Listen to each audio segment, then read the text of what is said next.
An obscure Dutch-flagged freighter suddenly became ground zero in the increasingly testy disagreement between the U.S. and Russia over arms shipments to Syria. The ship, believed to be carrying attack helicopters to Syria, was forced to turn back when its insurance was lifted. It was an embarrassment for Russia and a diplomatic victory for the U.S. and Europe, which British Foreign Secretary William Hague announced to Parliament. I am pleased that the ship that was reported to be carrying arms to Syria has now turned back apparently towards Russia. It happened just a day after President Obama and Russia's President Putin met for nearly 2 hours, mostly about Syria, during an economic summit in Mexico. Judging from the chilly body language afterwards, the two leaders did not agree on much.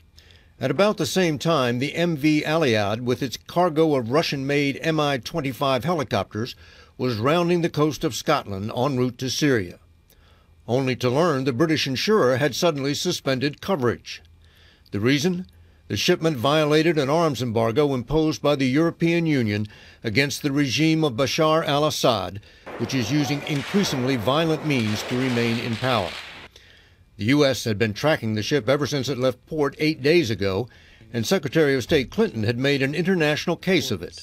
We are concerned about the latest information we have that there are attack helicopters on the way from Russia to Syria, which will escalate the conflict quite dramatically.